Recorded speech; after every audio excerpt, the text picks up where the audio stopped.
Hello दोस्तों, हम करें सीजीएल माँ फाइनल सीरीज रीजनिंग के लिए 25 डेज 25 चैप्टर।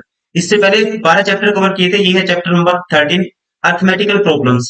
इसमें जितनी भी टाइप बनती है, जो भी क्वेश्चन पूछे गए अर्थमेटिकल प्रॉब्लम से 2020 के बाद, वो सारे के सारे इस वीडियो में कवर करेंगे। क्वेश्चन नंबर 1, यदि f बराबर है c less than is equal to b बराबर है e और d ग्रेटर देन c बराबर है a less than is equal to E है, तो निम्नलिखित में से कौन सा कथन सही नहीं है, ये आपको बताना है। दोस्तों देखो, ए ग्रेटर देन पहला ऑप्शन है ई, हो सकता है। अब देखो सी बराबर है एफ यहाँ से, और सी बराबर है दोस्तों यहाँ पे किसके, ए के भी बराबर है।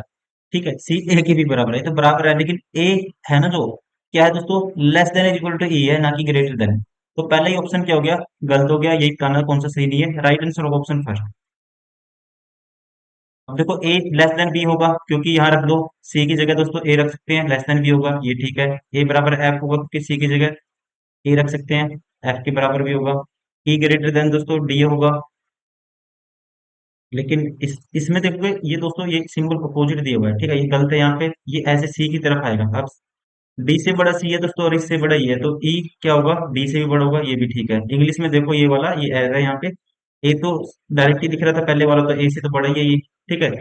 ए से क्या है, बड़ा ई, और यहाँ पे कहते हैं ए बड़ा है, तो ये तो गलत है ही है, ठीक है। राइट आंसर होगा ऑप्शन फर्स्ट। क्वेश्चन नंबर 2, 110 छात्रों के एक समूह में 23 छात्रों ने दो खेलों बैडमिंटन और शतरंज में किसी में भी भाग नहीं लिया। बैडमिंटन में 45 और शतरंज में 61 छात्रों ने भाग लिया। केवल बैडमिंटन में कितने छात्रों ने भाग लिया। अब देखो, टोटल कितने 110 छात्र हैं। दो गेम है, एक है बैडमिंटन और है शतरंज। अब 23 छात्रों ने दोनों खेलों में, बैडमिंटन और शतरंज, किसी में भी भाग नहीं लिया। तो 23 ने तो किसी में भी भाग नहीं लिया। और 45 छात्रों ने शतरंज, शतरंज में कितने हैं, 45 हैं। और 61 किस में है, बैडमिंटन है। और टोटल है 110। अब आपको बताना है केवल बैडमिंटन में कितने छात्रों ने भाग लिया। दोस्तों ये वाला हिस्सा बताना, केवल बैडमिंटन आपको बताना है, ठीक है। किसी ने भाग नहीं लिया, वो वाले माइनस कर दो इसमें से 27, सॉरी 23, तो ये आएगा हमारे पास 87। ये वो आगे जिन्होंने दोनों गेमों में क्या लिया दोस्तों, भाग लिया मिला के। अब आपको पता होना चाहिए, जो एन ए यूनियन बी होता है, n A plus n B minus n of A intersection B. अब कॉमन वाला ये वाला हिस्सा हम निकाल लेते हैं। ये कैसे आएगा दोस्तों, ये उस साइड ले जाते हैं और इन दोनों के जोड़ में से ये वाला माइनस कर देते हैं, मतलब कि 61 प्लस 45 कितना आएगा, आप कहेंगे 106। 106 में से अगर हम माइनस कर देते हैं 87, तो ये वाला हिस्सा कितना, ये 19 आ गया। अगर ये 19 है दोस्तों, बीच वाला 19 है, ठीक है, तो ये आपको बताना है सिर्फ, ये टोटल 61 का, ये सर्कल कितना है 61 का। 61 में से अगर हम 19 माइनस कर देंगे तो कितना आएगा 42। तो 42 वो आएंगे जो सिर्फ बैडमिंटन में, जिन्होंने केवल बैडमिंटन में भाग लिया। राइट आंसर होगा ऑप्शन, सॉरी, बैडमिंटन में 45 दोस्तों, बैडमिंटन वाला 40, ये बैडमिंटन था, थोड़ा हमने उल्टा लिख दिया। ये कितना था, ये बैडमिंटन था, और ये शतरंज था, ये शतरंज था। आपको बताना है बैडमिंटन, तो बैडमिंटन के लिए आपको बताएंगे 45 में से माइनस करना है 19, ठीक है। हमने अरेंज उल्टा कर दिया था। 19 माइनस करेंगे तो 15 में से 9 गए 6, 3 में से गया 2, 26। तो इसका जो राइट आंसर होगा 26 होगा। अगर पूछता सिर्फ शतरंज में किन्होंने कितनों ने पार्टिसिपेट किया, सिर्फ शतरंज, फिर आप 61 में से 19 माइनस करते, फिर आता 42। क्वेश्चन नंबर 3, 98 विद्यार्थियों की एक कक्षा में सभी विद्यार्थियों ने 3 खेल, स्नूकर, शतरंज, टेनिस। एक है स्नूकर दोस्तों, एक है शतरंज, और एक है टेनिस। स्नूकर, शतरंज, मतलब चेस, टेनिस। और इनकी वैल्यू है जो 42, स्नूकर खेलते हैं, ये 42 है। 49 टेनिस, ये 49 है। और ये है कहते हैं शतरंज खेलते हैं 43। कोई भी केवल दो खेलने खेलने वालों की संख्या 29 है। केवल दो वालों की दोस्तों ये संख्या कितनी है, केवल दो वालों की, ठीक है, वो है 29, ये ध्यान रखेंगे आप। 5 विद्यार्थी तीनों खेल खेलते हैं। अब 5, ये वाली वैल्यू है 5, केवल स्नूकर और केवल शतरंज खेलने वालों की विद्यार्थियों की संख्या समान है। ठीक है, केवल स्नूकर, ये वाली वैल्यू दोस्तों, केवल स्नूकर और केवल शतरंज, ये वाली वैल्यू इक्वल है। 11 विद्यार्थी केवल स्नूकर और टेनिस खेलते हैं। स्नूकर और टेनिस, केवल केवल स्नूकर और टेनिस दोस्तों, ये संख्या कितनी है? 11 है। ठीक है जी। 6 विद्यार्थी केवल स्नूकर और शतरंज खेलते हैं। स्नूकर और केवल स्नूकर, 6 विद्यार्थी केवल स्नूकर और शतरंज, ये वाली वैल्यू है स्नूकर और शतरंज केवल 6। दोस्तों देखो, ये सर्कल टोटल 42 का है। 11, 6 और 5 11 और 11 22, इसमें से 22 माइनस कर देंगे, तो इसमें से 22 माइनस करेंगे तो ये वाली वैल्यू 20 बच गई। अब ये बराबर है इसके, तो ये भी 20 होगी। ठीक है, अब टोटल ये 20 और 6 26 और 5 31, ये 43 है, तो दोस्तों ये होगा 12। ठीक है, ये होगा 12। अब देखो 12 5 17 और 11 28 है, टोटल 49 है, तो ये होगा 49 माइनस करेंगे दोस्तों 28, तो ये होगा 21। तो आपको बताना है तो कितने विद्यार्थी केवल टेनिस खेलते हैं। केवल टेनिस कितना आएगा? 21 आएगा। Right answer option first. Question number 4, मोहित और सुदेश ने एक ही दुकान से कलम और कॉपियां खरीदी। मोहित ने 180 रुपए देकर 3 कलम और 6 कॉपियां खरीदी। दोस्तों मोहित ने 180 रुपए में 6 कलम प्लस 3 कॉपी, सॉरी 3 कलम, कलम का मूल्य के और कॉपी का सी मान लेते हैं, 6 कॉपी खरीदी। 116 रुपए देकर 5 कलम और 2 कॉपी खरीदी। सुदेश ने दोस्तों, मोहित ने ये खरीदा था और सुदेश ने कहता है 116 रुपए में कितनी? 5 कलम प्लस 2 कॉपियां खरीदी। मोहित ने कॉपियां खरीदने पर कितने रुपए खर्च कर किए? ठीक है, तो कलम का मूल्य के माना है, मैंने कॉपी का सी माना है। तो आपको बताना है मोहित ने कॉपियां खरीदने पर कितने रुपए खर्च किए। तो मोहित के लिए आपको बताना है कि उसने जो दोस्तों 6 कॉपी कितने रुपए में खरीदी। मोहित ने कॉपियां खरीदने पर कितने रुपए खर्च किए। अब यहाँ पे एक इलिमिनेट कर देते हैं, इसको मार 5 से मल्टीप्लाई कर दो, इसको कर दो 3 से और माइनस कर दो। देखो 18 पंजे 90 900, माइनस करना आपको 100, ये 16 3 48 348,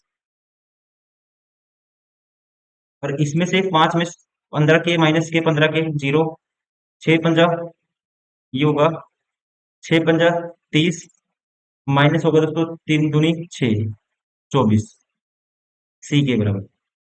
अब ये 348 माइनस करेंगे, इसमें से 300 गए, 900 में से 600, 600 में से 48 गए, 552 बराबर है 24, सी के बराबर। आपको बताना है 6 सी की वैल्यू निकालनी है, तो 4 से इसको डिवाइड कर दो, इसको भी 4 से डिवाइड कर दो, तो ये आएगा 4 एकम 4, 4 3 12, 4 एकम 4 बचा 1, 4 3 12, 3 बजे 4 8 32। तो 6 सी की वैल्यू, मतलब 6 कॉपियों की वैल्यू, 6 कॉपी खरीदी थी मोहित ने, 138। Right answer option second. Question number 5, 60 विद्यार्थियों ने 3 प्रतियोगिताओं अर्थात क्विज, इंग्लिश में पढ़ते हैं, 6 स्टूडेंट पार्टिसिपेट इन वन और more of the 3 competitions, quiz, extempore और एंड डिबेट।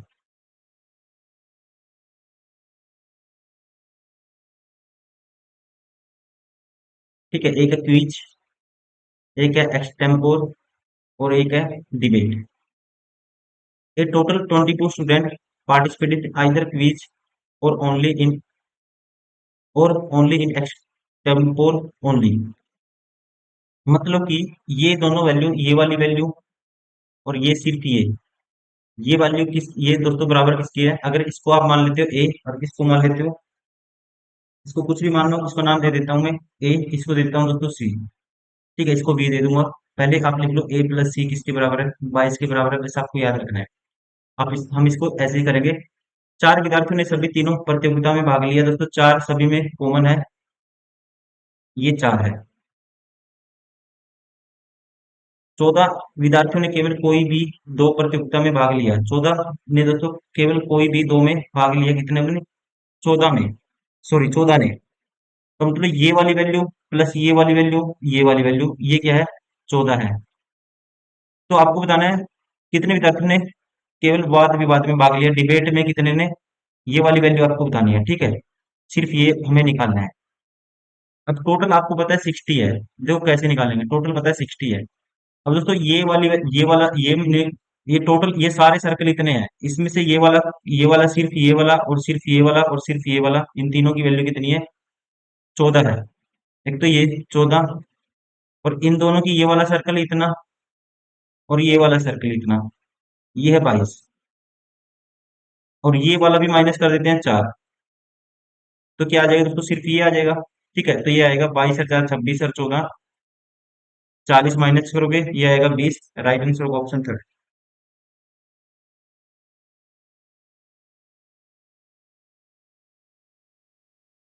Question number 6। एक टूर्नामेंट में 160 विद्यार्थियों में से 57 ने तीनों खेलों यानी क्रिकेट, हॉकी और बैडमिंटन में से किसी में भी भाग नहीं लिया। दोस्तों वेन डायग्राम से करेंगे इसको भी।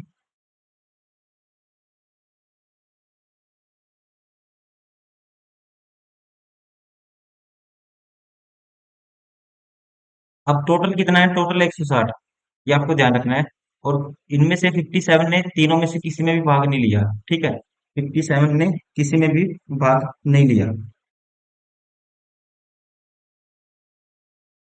अब कहते हैं कुल 37 विद्यार्थियों ने केवल एक खेल में भाग लिया। दोस्तों एक खेल वाले कितने हैं? 37 है। मतलब कि ये वाला जो सर्कल है, केवल वाला ये है सारा रेड वाला, कॉमन छोड़ के, ये दोस्तों कितना है? 37। ठीक है, जो रंग है मैं उसको वैसे ही लिखता हूँ 37। 10 खिलाड़ियों ने क्रिकेट और हॉकी दोनों में भाग लिया। 10 है दोस्तों क्रिकेट और हॉकी। तो इनमें से एक मान लेते हैं क्रिकेट है, ये है मान लो जी क्रिकेट, एक है हॉकी और एक है बैडमिंटन, ये बैडमिंटन। अब 10 खिलाड़ियों ने केवल क्रिकेट और हॉकी, केवल क्रिकेट और हॉकी दोस्तों में भाग लिया, मतलब दोनों में भाग लिया, तो ये है 10। लेकिन बैडमिंटन में नहीं। 9 खिलाड़ियों ने हॉकी और बैडमिंटन 9 दोस्तों बैडमिंटन और हॉकी में, ये वाला सर्कल है दोस्तों, ये पूरा नहीं कह रहा मैं, ये वाला इतना है ये, ठीक है, ये ध्यान रखेंगे आप। जो 10 है, ये 10 है जो ये वाला है, ठीक है, ये वाला है 10, जो यहाँ से यहाँ तक का, ये आपको ध्यान रखना है। ऐसे ही दोस्तों ये कहता है 9 कौन सा है? खिलाड़ियों ने हॉकी और वो बैडमिंटन, ये 9 है ऐसे ही। लेकिन क्रिकेट में नहीं, 13 खिलाड़ियों ने क्रिकेट बैडमिंटन दोनों में, अब 13 क्रिकेट और बैडमिंटन, दोस्तों ये वाली जो वैल्यू है 13, ये ध्यान रखेंगे आप। 13 खिलाड़ियों ने क्रिकेट और बैडमिंटन भाग लिया। कितने खिलाड़ियों ने तीनों खेलों में भाग लिया?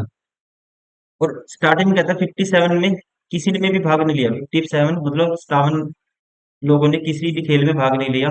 तो अगर हम 160 में से दोस्तों ये सारा 37, मतलब ये रेड वाला, प्लस 57 जो किसी में भी भाग नहीं लिया वो वाला, 10 और 13 ये वाला, तो ये वाला बच जाएगा, सारे माइनस कर देंगे। 13 10 और 13 23 और 9 32, ये आएगा टोटल 7 और 7 7 दूनी 14 2 16, एक कैरी 3 और 1 4 और 5 9 और 4 13, 136 माइनस कर देंगे तो बचेगा कितना? 24। 24 ये आएगा जो तीनों में कॉमन है, यही इसने पूछा है। सॉरी, इसमें से 136 माइनस करना है आपको। तो ये ऑप्शन कोई भी, यहाँ पे हमने गलती की है, इसका मतलब देखो 7 और 7 14 2 16, एक कैरी 3 और 1 4 और 5 9 और 3 12, दोस्तों ये आएगा 126। 126 माइनस करना था आपको, ये आएगा 34। तीनों में पार्टिसिपेट कितनों ने किया? आपके लिए 34 ने। Right answer of option second.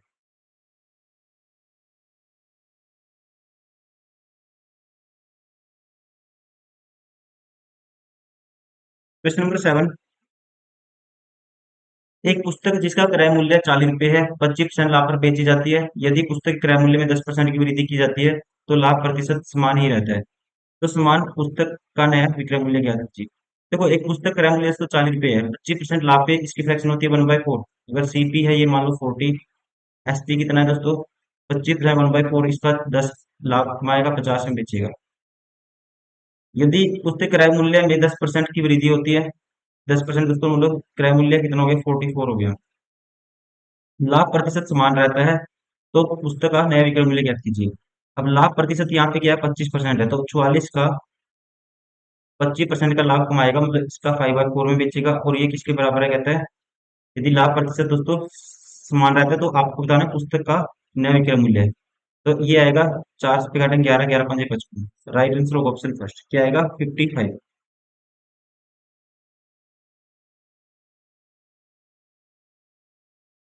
Question number 8। एक यदि एक विक्रेता का उत्पाद को 360 रुपए में खरीदता है और 28% के लाभ पर बेचता है, तो उसे विकल्प को चुने उत्पाद का लगभग विक्रय मूल्य को जो दर्शाता है।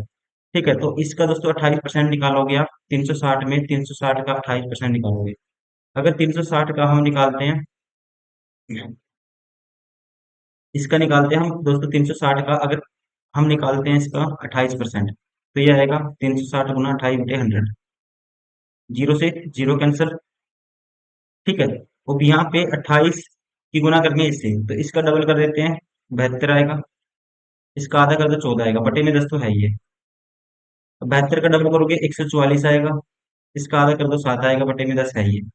अब 7 से मल्टीप्लाई करना आसान है, 7 चौक 28, 2 कैरी, 7 चौक 28 दो 30, 3 कैरी, 7 एक 7 3 10, बटे में दोस्तों 10 है, मतलब 300.8।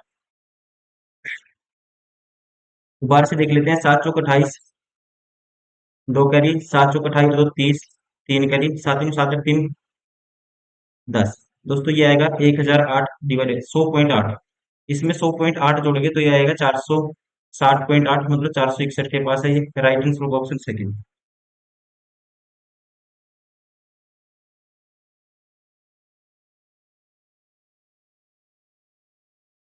Question number 9।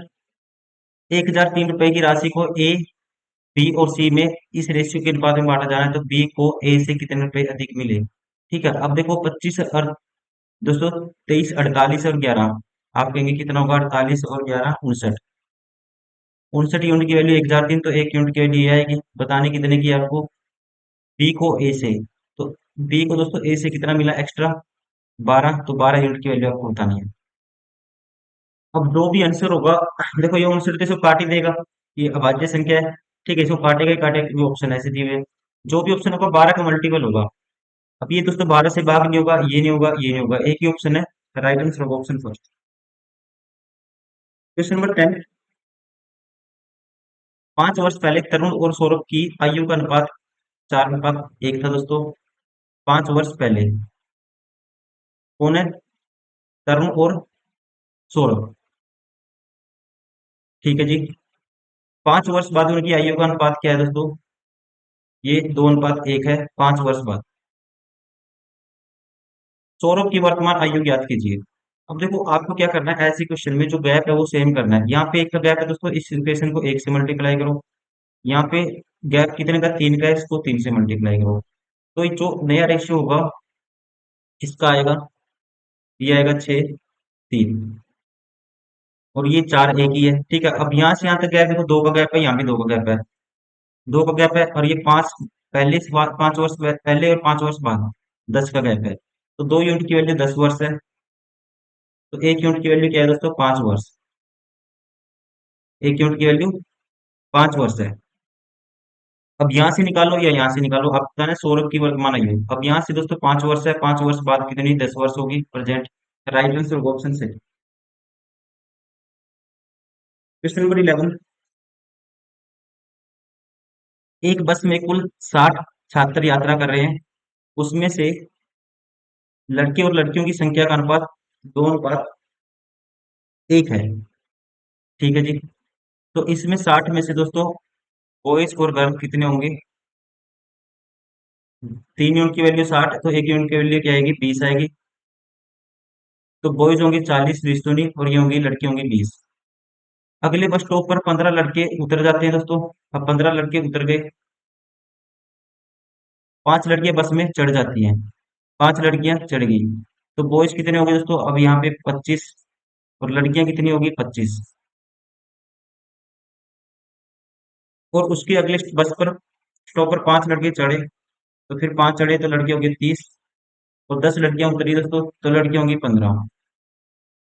तो इस दूसरे बस स्टॉप के बाद लड़के और लड़कियों का संख्या का अनुपात बताना है। तो 15 दूनी 30, ये होगा 2:1। राइट आंसर होगा ऑप्शन 4।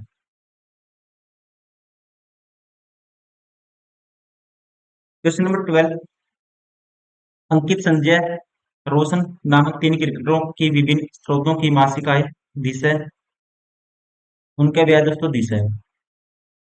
यदि अंकित भविष्य में निवेश के लिए अपनी 25% आय की बचत करता है, तो अंकित, संजय और रोशन की बचत का अनुपात क्या होगा? देखो, ये इनकी इनकम का अनुपात है। 12:9 क्या है दोस्तों? 7 है। और एक्सपेंडिचर का कितना है? ये है 15, 9 और 8। इसको मान लो एक्स, क्योंकि 7 वेरिएबल है। ठीक है, दोनों अलग अलग है। अब अंकित है जो कहता है अंकित अपनी आय का, देखो अंकित, संजय, रोशन, अंकित अपनी आय का, अंकित की आय क्या है दोस्तों? 12x है। 25% बचत करता है। तो दोस्तों 25% बचत करेगा तो खर्च कितना करेगा? 75%, मतलब 3/4। और ये खर्च किसके बराबर है इसका? 15 के बराबर है। 15 y के बराबर है। तो यहाँ से एक्स रेशियो वाई निकाल लेते हैं हम। एक्स रेशियो वाई निकाल लेते हैं। तो एक्स रेशियो जो वाई आएगा, ये काटेंगे इसको 4 दिए 12, 3 पंजे 15। तो एक्स रेशियो वाई हमारे पास आया। एक्स की वैल्यू आई दोस्तों वाई के साथ वाली 5 और वाई की वैल्यू एक्स के साथ वाली 3। तो इसको मतलब कि 5 से मल्टीप्लाई कर दो पहले वाले को। तो 5 से करेंगे तो ये आएगा 60, 45, 35। और इसको मल्टीप्लाई करो 3 से, 45, 27, 24। अब बचत आ जाएगी। ठीक है, अब रिलेट कर सकते हैं। तो ये 15, ये भी कितना होगा? ये होगा 18, और ये होगा तो 35 - 11, 15, 18, 11। राइट आंसर होगा ऑप्शन 4।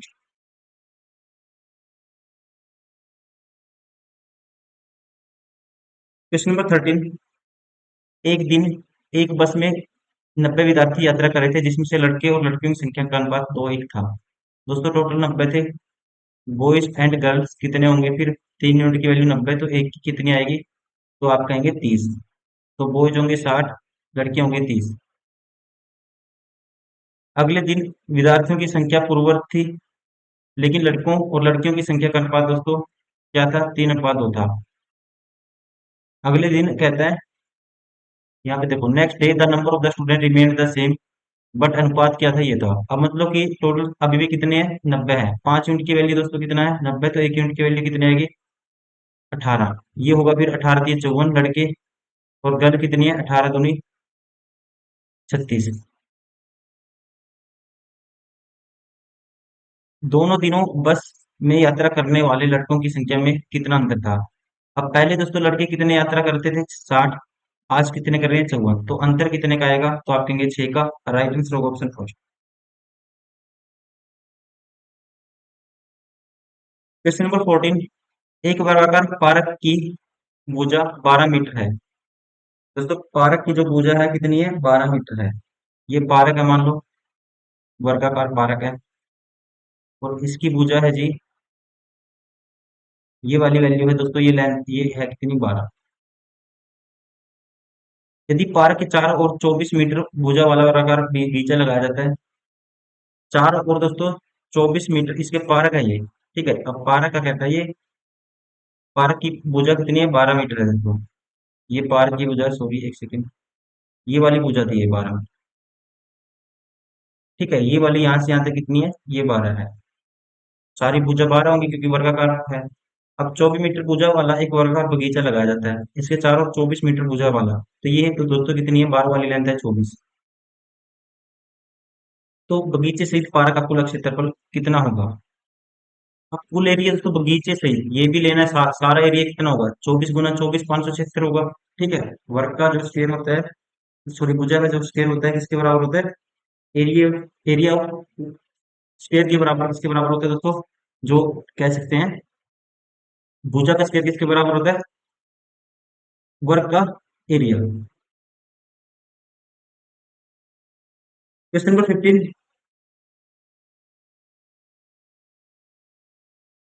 8 सेंटीमीटर भुजा वाले एक घन के सभी फलकों को पीले रंग से रंगा जाता है। ठीक है जी। और फिर इसे 3 सेंटीमीटर भुजा वाले छोटे घनों में काटा जाता है। तो ऐसे छोटे घनों की संख्या ज्ञात कीजिए जिनके केवल 2 फलक रंगे हुए हैं। तो ये होता है, देखो अब कितने जो है ना, यहाँ पे इसको काटोगे आप, 3-3 सेंटीमीटर भुजा वाले छोटे क्यूब में काटना है। तो कितने कट लगेंगे आप कहेंगे, ठीक है, 18 को डिवाइड करेंगे 3 से तो 6 कट लगेंगे। मतलब कि ऐसे कितने कट लगेंगे, 6 लगेंगे। और इसको बोलते हैं हम एन की वैल्यू, एन बराबर आएगा मतलब जितने कट लगेंगे एन बराबर आएगा 6। तो डायरेक्ट रिजल्ट होता है 12 इंटू, आपको करना है n-2। 12 क्या है दोस्तों यहाँ पे, अब आप देखो इसमें जो एज होते हैं वो होते हैं 12 एज होते हैं। तो ये है नंबर ऑफ एजेस। यहाँ पे 12 माइनस करोगे n-2 मतलब 6 माइनस 2 4, 12 चौक 48। आंसर आएगा 48। Question number 16। वैदेही ने किसी परीक्षा में 92% अंक प्राप्त किए, काव्यांजलि ने उसी परीक्षा में 78% अंक प्राप्त किए। यदि वैदवी और काव्यांजलि द्वारा प्राप्त अंकों के बीच का अंतर 105 है तो वैदेही द्वारा परीक्षा में कितने अंक प्राप्त किए गए। अब दोस्तों देखो यहाँ पे जो डिफरेंस है कितने का है, आप कहेंगे 14। 14% की वैल्यू है जो, ये है 105 के बराबर। 7 दूनी 14, 7 पे काटेंगे दोस्तों 15 सत्ता 105 होता है 15। तो 1% की वैल्यू आएगी 15/2। 100% की वैल्यू आएगी, गुना कर देंगे 100 से, तो ये हो गया टोटल अंक। 2 पे काटेंगे इसको 7.5 आएगा, मतलब कि टोटल अंक हो गए 750। अब इसमें से वैदवी ने कितने प्राप्त किए दोस्तों, 92%। तो 92/100 निकाल देंगे, इसका जीरो से जीरो कैंसिल। 5 दूनी 10, 5 से काटेंगे दोस्तों कितना आएगा, 15 आएगा। ठीक है, और 2 पे काटेंगे 46 दूनी 92 होता है, 46 गुना 15 करना आपको, तो इसका डबल कर दो 30 गुना 23 कर दो, 23×3 690। राइट आंसर होगा ऑप्शन थर्ड। Question number 17। कुल खिलाड़ियों में से 100/3% होटल एक्स में, दोस्तों इसकी फ्रैक्शन होती है 33 सही 3%। टोटल मान लेते हैं हम, टोटल कितना है दोस्तों, मान लेते हैं 1/3 होती है इसकी फ्रैक्शन, 33 सही 3% की 300 है प्लेयर। इसमें से कहते हैं एक्स में, इसका दोस्तों एक 33 सही 3%, हम लोग इसका 100 किस में है, एक्स में है, 1/3 निकालेंगे, 100 एक्स में है। और वाई में कितने हैं दोस्तों, 200 है। यदि होटल वाई के 20 खिलाड़ियों को होटल एक्स में स्थानांतरित किया किया जाता है, 20 खिलाड़ी इसमें भेज दिए, तो इसमें कितने हो गए, 120 हो गए। इसमें कितने हो गए, 180 हो गए। तो होटल एक्स में ठहरे हुए खिलाड़ियों की संख्या कुल संख्या का 50% हो जाती है। ये टोटल का 50% के बराबर है दोस्तों 120। तो टोटल कितना रहा होगा, आप कहेंगे 240 रहा होगा। ठीक है, अब 240 रहा होगा टोटल। अगर 240 इसमें था फिर कितना, 33 से 1 दिन 80, और इसमें था दोस्तों कितना, 160। अब इसमें कितना भेजें कि ये 50% हो जाए, आप कहेंगे 40 भेजना पड़ेगा, ठीक है ना, कितना 40। तो ये होगा 120, 40 भेजेंगे तो ये भी कितना हो जाएगा दोस्तों 120। ठीक है, आपको इस तरह से करना पड़ेगा। और कहता है कि अगर 20 खिलाड़ियों को होटल वाई में भेज दिया, अब इसमें से 20 होटल वाई में भेज देंगे तो इसमें कितने बचेंगे, 100 बचेंगे। जो 100 है कहते हैं एक्स में ठहरे खिलाड़ियों की संख्या, खिलाड़ियों कुल संख्या का कितना प्रतिशत है। ये 200 है, जो 240 का कितने परसेंट है ये आपको बताना है। इंटू में 100 साथ में परसेंटेज, जीरो से जीरो, ये होगा 2/12। एक टिप 2/12 होगा दोस्तों, 2/12। तो अब देखो 2/12 आपको निकालना है, आपको पता है 1/12 किसके बराबर होता है, 1/12 होता है 16 8 सही 1/3%। 2/12 मतलब इसका डबल, 16 सही 2/3%। तो राइट आंसर होगा 16 सही 2/3%, ऑप्शन 4 इज करेक्ट। ठीक है ना, आपको इस तरह से सोचना था क्योंकि हमें 50% बनाना था, उसके लिए 40 भेजना पड़ा ना, उस हिसाब से आपको करना है क्वेश्चन। ठीक है, राइट आंसर होगा ऑप्शन 4। Question number 18। 80 प्रश्नों की एक परीक्षा में सही उत्तर के लिए टोटल 80% है दोस्तों। सही के लिए 1 अंक कहता है, और रॉन्ग के लिए कहता है 1 अंक काटा जाता है। अब इसमें से टोटल 80% प्रश्नों के उत्तर दिए गए, 80% निकालेंगे इसका 4/5, तो ये आएगा 4/5, 16 चौके 64। 64 प्रश्नों के उत्तर दिए गए, ठीक है, और कितने अंक मिले, 32 अंक मिले, तो कुल कितने प्रश्नों के सही उत्तर दिए गए। तो मान लो 64 में से दोस्तों एक्स के सही उत्तर दिए गए और 64 माइनस एक्स का उत्तर गलत उत्तर दिए गए, ठीक है, और इसके लिए एक अंक मिलता है, इसके लिए माइनस एक मिलता है, तो आप कहेंगे एक्स माइनस के 64 माइनस एक्स, ठीक है, 12 माइनस था ये, बराबर किसके 32 के। तो यहाँ से एक्स माइनस 64 प्लस एक्स बराबर 32, ये उस साइड जाके प्लस हो जाएगा, 2x की वैल्यू दोस्तों कितनी आएगी 96, तो x की वैल्यू आएगी 48, ठीक है। तो सही उत्तरों को कितने सही प्रश्नों के उत्तर सही उत्तर दिए गए, कितने प्रश्नों के सही उत्तर दिए गए, तो ये होगा x था, वो x क्या है 48, राइट आंसर होगा option 4। Question number 19,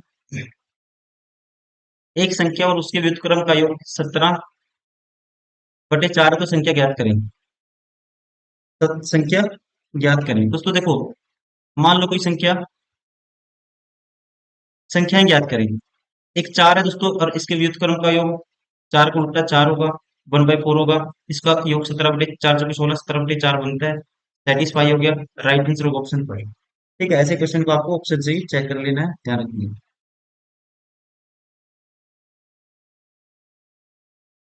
question number 20, रेलगाड़ी ए 80 किलोमीटर प्रति घंटा की चाल से चलती है, सुबह 11 बजे एक्स स्टेशन से आरंभ करती है, रेलगाड़ी बी उसी दिन 11:15 पे एक्स स्टेशन से उसी दिशा में चलना आरंभ करती है, 60 किलोमीटर की दूरी पर स्थित स्टेशन वाई पर रेलगाड़ी ए से मिलने के लिए रेलगाड़ी बी की चाल क्या होनी चाहिए।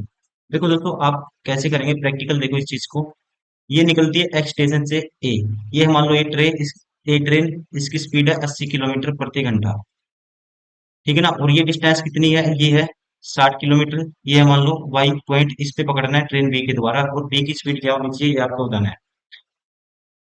अब ये बी निकलेगी यहाँ से कितने बजे, कहते हैं 11:15 पे इसको यहाँ से निकलना है, तो इसका मतलब दोस्तों यहाँ पे 11:15 पे और 60 किलोमीटर की दूरी है, ये दूरी कितनी है 60 किलोमीटर की। अब अगर ये आप देखो इसकी 80 किलोमीटर पर आवर स्पीड है, अब 60 किलोमीटर ये कितनी देर में यहाँ तक पहुंचेगी, ठीक है, अब 80 किलोमीटर जाने में लेती है ये 1 आवर, ठीक है ना। 60 किलोमीटर में क्या लगेगी दोस्तों, आप कहेंगे 60 बटे में जाएगा, ये 80, 1 किलोमीटर 60 किलोमीटर में इतना टाइम लगेगी, जीरो से जीरो 3/4 ओवर, ये कह सकते हैं 45 मिनट, 45 मिनट लेती है ये कितने में यहाँ तक पहुंचने, 45 मिनट लेती है। अब क्या हुआ, अब जो बी है वो चली है 11:15 यहाँ से, ये 11 बजे चली थी, 11:45 तक यहाँ पहुंची दोस्तों, ठीक है, 45 मिनट लगे इसको। अब बी क्या चलिए, बी के पास कितना टाइम है, देखो 11:15 तो वैसे ही हो गए हैं, और 45 मिनट टोटल टाइम था इसने लिया था, तो इसका मतलब बी को दोस्तों कितने टाइम में, 30 मिनट में सारा डिस्टेंस कवर करना होगा, क्योंकि आपको ये देखो ए पहुंच गया यहाँ पे, ए यहाँ पे पहुंच गया और टाइम कितना हो गया 11:45, ठीक 11:45 पे यहाँ पे पहुंचेगी। अब 11:45 तक आप 60 किलोमीटर कवर करवाना है और टाइम हो गया 11:15, ठीक है, तो मतलब कितना 30 मिनट बचा है बी के पास, तो 30 मिनट में मतलब उसको कितनी इतनी दूरी 30 मिनट में तय करनी पड़ेगी, कितनी 60, तो डिस्टेंस बटे में दोस्तों टाइम, तो क्या आएगा, डिस्टेंस बटे में टाइम स्पीड आएगा, तो टाइम है 30/60, 1/2 ओवर, दो ऊपर चला जाएगा, तो बी की स्पीड होनी चाहिए 120 kilometre per hour, right answer होगा ऑप्शन सेकंड।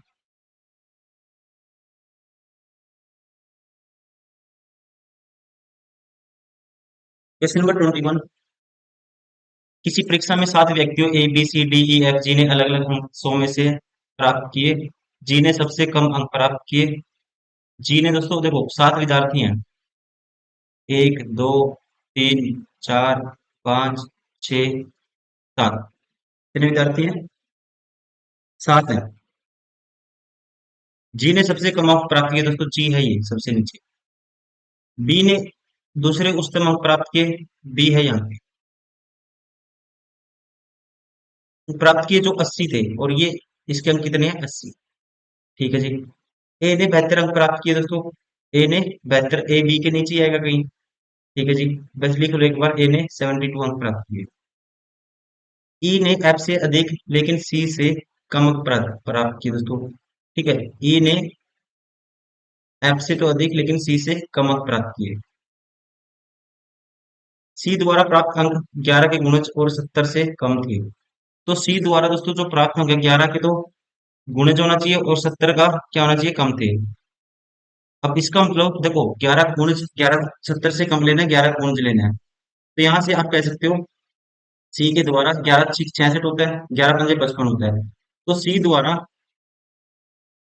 11 का मल्टीपल अंक कोई भी होगा, ठीक है। अब नेक्स्ट कहता है सी और एफ द्वारा प्राप्त अंकों का योग 120 था, तो एफ द्वारा प्राप्त अंक कितने थे। देखो सी प्लस एफ लेना है दोस्तों, जो योग लेना है 120 लेना है इन दोनों का, एवरेज लेना है, इन दोनों का योग लेना है 120। तो एवरेज निकालेंगे तो इनकी क्या आएगी, 60 आएगी, और सी एफ से ज्यादा भी है, ठीक है। तो इसका मतलब 60 से ज्यादा ही अंक दोगे फिर सी को, और 11 का मल्टीपल होना चाहिए, तो कितना आएगा 66। तो आप कहेंगे सी ने कितने अंक प्राप्त किए, 66 अंक प्राप्त किए, ठीक है। तो आप बताना एफ ने कितने, अगर सी ने 120 में से 66 प्राप्त किए तो ये कितना करेगा फिर, तो ये करेगा दोस्तों 4, 7, 11 में से 4 गए, ये सॉरी 0 में 6 गए 4, और यहाँ बचे 11, 11 में 6 गए 5, 54। तो ये पॉसिबिलिटी बनेगी 54 अंक की, right answer of option second. Question number 22, एक कोचिंग संस्थान में 10 छात्रों में 10 में छात्रों की संख्या कक्षा 12 में छात्रों की संख्या से 1 पे 3 अधिक है। एक है दोस्तों 10th क्लास, एक है 12th क्लास। अब कहते हैं 10th में संख्या 12 से 1 पे 3 अधिक है, तो यहाँ 3 है, तो यहाँ कितनी है, 4 है 10th में। यदि संस्थान 10 और 12 के छात्रों की कुल संख्या 112 है, 4 3 7 यूनिट की वैल्यू 112, तो 1 यूनिट की वैल्यू क्या आएगी, बटे में 7। तो उसी संस्थान में 10th के छात्रों की संख्या ज्ञात कीजिए। तो 10th में कितने हैं दोस्तों, 4 यूनिट है, तो 7 पे काटेंगे तो 16 7 112 होता है, 16 चौके 64। राइट आंसर होगा ऑप्शन फर्स्ट, कितना आएगा 64। क्वेश्चन नंबर 23, ए और बी किसी काम को 30 और दिन और 18 दिन में पूरा कर सकते हैं। दोस्तों ए कर सकता है 30 दिन में, बी कर सकता है 18 दिन में, ठीक है जी। ए अकेले काम शुरू करता है, 6 दिन बाद बी उसके साथ जुड़ता है, तो जो काम खत्म होने तक ए के साथ काम करता है, तो बताएं कुल कितने दिनों में काम पूरा होगा। अब देखो यहाँ पे टोटल काम आ लेते हैं, इन दोनों का एलसीएम 90 आएगा, इसकी एफिशिएंसी 3 है, इसकी 5 है बी की। अब ए अकेले काम शुरू करता है 6 दिन के बाद दोस्तों, 6 दिन बाद, तो 6 दिन में जो ए कितना कर लेगा, 18 कर लेगा, कितना कर लेगा दोस्तों, 18 कर लेगा। अब काम कितना बच गया, 90 में से 18 गए, 72 बच गया। अब ये दोनों करेंगे, एक दिन में 5 3 8 करते हैं, 72 करने में कितना टाइम लगेगा, 9, 9 दिन लगेंगे। 9 दिन तो ये हो गए, और 6 दिन ये अकेला था, 9 और 6 15 दिन लगेंगे, राइट आंसर होगा ऑप्शन सेकेंड।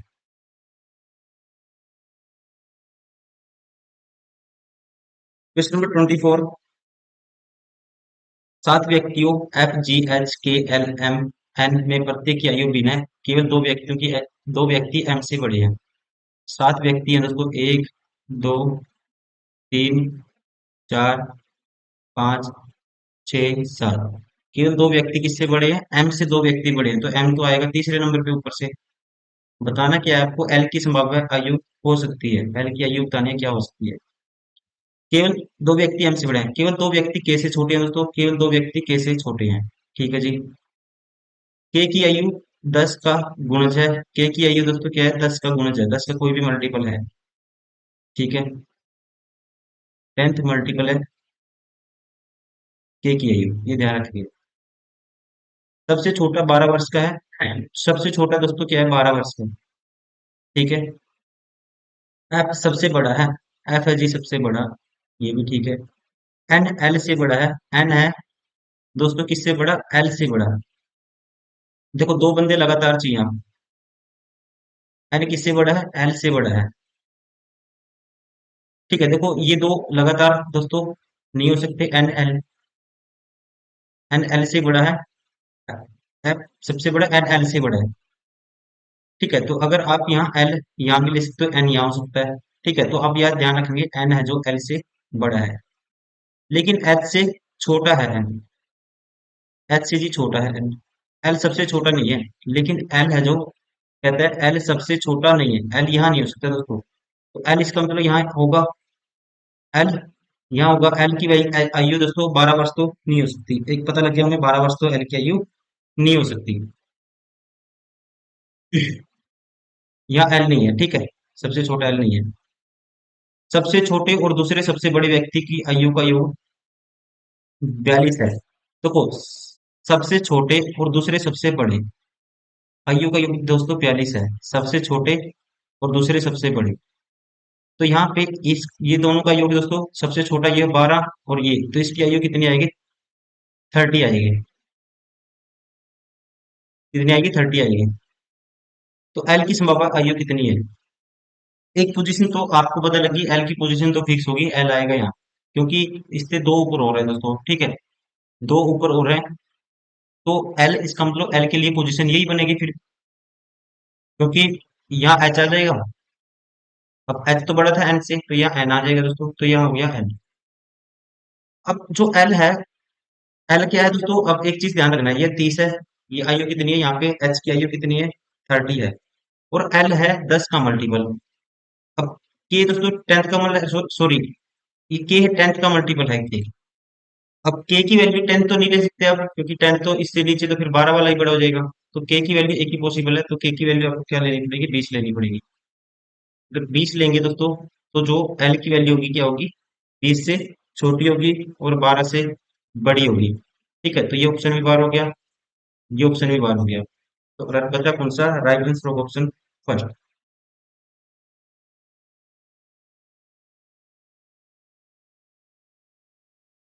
Question number 25। एक कॉलेज में पूरे शिक्षण स्टाफ का औसतन वेतन 2000 रुपये प्रतिदिन है। पुरुषों पुरुष शिक्षकों का औसत दोस्तों 2500 है और महिला शिक्षकों का औसत 1200 है। यदि पुरुषों की संख्या 16 है तो कॉलेज में महिलाओं की संख्या कॉलेज में आपको बतानी है। देखो, ओवरऑल 16, मान लो महिलाओं की संख्या x है, तो ओवरऑल सबका 2016 प्लस x दोस्तों, ये सम आएगा प्रतिदिन का औसत वेतन का। और इनका क्या है, पुरुषों का दोस्तों, ये करेंगे 2500 गुना 16, तो ये आएगा हमारे पास 40,000। महिलाओं का x है, तो ये होगा 1200 गुना x, 1200x। अब यहाँ देखो, 16, 32,000, 2000x दोस्तों, 2000x में से माइनस होगा ये, तो कितना बचेगा? 800x। कितना बचेगा दोस्तों? 800x बचेगा। और ये 32,000 इस साइड माइनस के होगा 8,000 के बराबर, तो x की वैल्यू क्या आएगी? 10 आएगी। राइट आंसर होगा ऑप्शन सी। एक तो ये तरीका है, दूसरा ये था कि एवरेज से दोस्तों कितना एक्स्ट्रा लेके आए हैं? 500, 16 गुना 5, टोटल 16, जो पुरुष शिक्षक हैं कितना एक्स्ट्रा लाएंगे? आप कहेंगे 8,000 एक्स्ट्रा लाएंगे, 8,000 एक्स्ट्रा लाएंगे। अब डिवाइड कर देंगे, एक महिला दोस्तों कितना कम लाती है? 800। ठीक है, इतना कम लाना है तो कितनी महिलाएं चाहिएंगी? 800 से डिवाइड कर दो, तब भी कितना आएगा? 10 आएगा। राइट आंसर ऑप्शन सी है। तो दोस्तों ये थे अर्थमेटिकल प्रोग्रेशन के मोस्ट इंपोर्टेंट क्वेश्चन जो 2020 के बाद से पूछे गए थे। सारे के सारे क्वेश्चन मैंने कवर किए, उम्मीद करता हूँ आपको वीडियो पसंद आई होगी। साथ ही साथ अगर आप एसएससी का कोई भी एग्जाम दोस्तों एक कम टाइम में क्रैक करना चाहते हो, उसके लिए हमारी बुक भी आती है कि पब्लिकेशन की मोस्ट वैल्यूएबल बुक है सारी की सारी। हर क्वेश्चन जितने भी एसएससी ने पूछे सारे क्वेश्चन आपको मिल जाएंगे इन बुक्स में। और साथ ही साथ हर बुक में आपको एआई की इनेबल्ड बुक है, सारी की सारी एआई के फीचर भी दिए हुए हैं, उनका भी आप यूज कर सकते हो। आपकी क्वेश्चन सोल्व करने की स्पीड बढ़ सकती है इन फीचर से, आप अपने कॉन्सेप्ट क्लियर कर सकते हो। साथ ही साथ दोस्तों स्क्रैच कोड भी आपको दिया गया है हर बुक में, स्क्रैच कोड का यूज करते हो आप फ्री में टेस्ट सीरीज आपको प्रोवाइड की गई है, आप उसका यूज करते हुए फ्री में टेस्ट सीरीज भी लगा सकते हो। आपको क्या करना है, जाना किनप्रपेयर.com वेबसाइट पे, वहां लॉगिन करना है, जो बुक में स्क्रैच कोड है वो यूज करोगे, लॉगिन करोगे, जैसे ही स्क्रैच कोड डालोगे तो इंटरफेस ओपन होगा, आप हर टाइप के full mock test, section wise हर टाइप के टेस्ट आप फ्री में दे सकते हो। साथ ही साथ दोस्तों हजारों स्टूडेंट है जो हर साल रैंक 1 से लेके हजारों रैंक तक के स्टूडेंट आपको मिल जाएंगे। इनके रिव्यू भी इसी चैनल पे यूट्यूब पे पड़े हुए हैं, आप वो भी देख सकते हो कि इन्होंने इन बुक्स को कैसे मल्टीपल टाइम प्रैक्टिस की, कैसे यूज किया कि वो सिलेक्टेड है। आप भी इसी तरह से कहीं ना कहीं दोस्तों सिलेक्ट हो सकते हो। तो इस तरह से आप इन चीजों को फॉलो कर सकते हो। इस वीडियो में इतना ही, मिलते हैं फिर नेक्स्ट वीडियो में। Thank you, bye bye, take care.